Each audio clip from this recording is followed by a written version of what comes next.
Putin, to give him his due, rather quick, whether on his own or with the help of his analytical services, I don't know, saw through this, well, disgraceful weakness of Trump and cast aside all fears, deciding that now nothing stood in the way of going down the slippery path of brazen aggression and bloodshed. The Kremlin apparently has stopped considering Washington as a factor that needs to be taken into account. Well, we can see this in the simple example of Medinsky's statement. Now I'll touch it. Putin, after all, unlike Trump, has an advantage. Putin has his illness, his sadism, which serve as excellent blinders and force him to relentlessly pursue his chosen goal. He understands that in a historical and ethical sense, his war is lost Putin's war.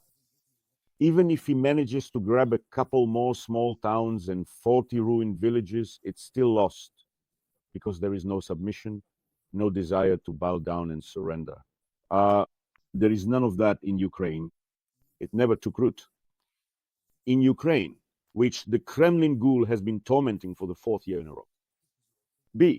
But it's not hard for him because they, like starving vampires, are driven only by this blinding thirst for blood. He understands at the same time that he can only wage his war by relying on degenerates and the mentally deficient. That's why the propaganda tricks are multiplied tenfold. And the propaganda has never been so vicious, so aggressive, and so blatantly obvious. Here, Medinsky popped up and declared that Russians are demanding to strike Kiev and Lviv with Iskanders. He literally said that our population, our citizens, are demanding much harsher actions from us. The citizens are demanding it. We need to hit Kiev and Lviv with Iskanders. Enough with the negotiations.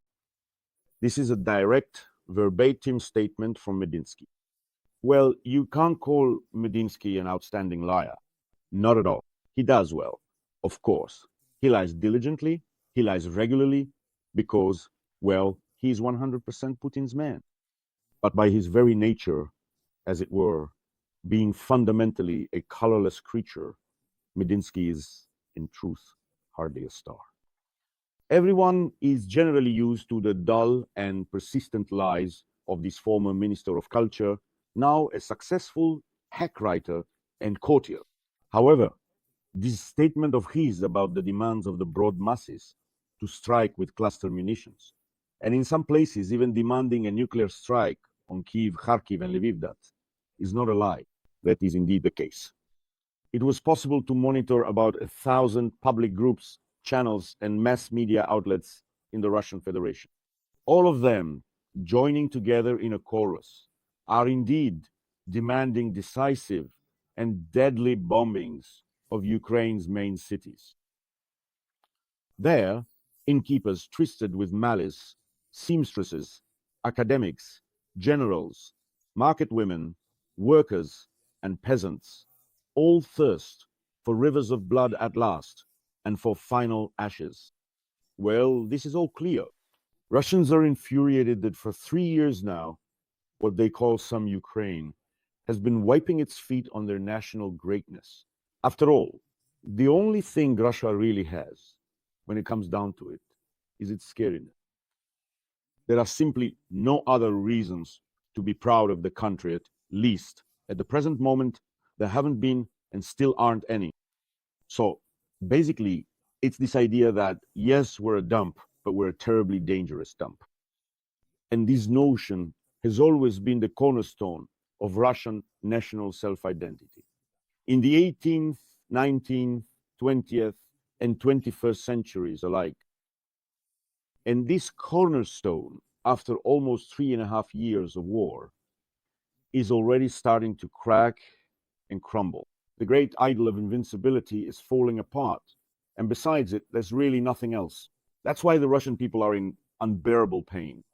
The fact that Russians have been stupefied and incited to savagery no longer matters. That's already clear. But that's already the case, right? That's already reality. That's today's situation. Yes, the population has truly been artificially brutalized and now demands answers, no matter how apocalyptic those answers might be.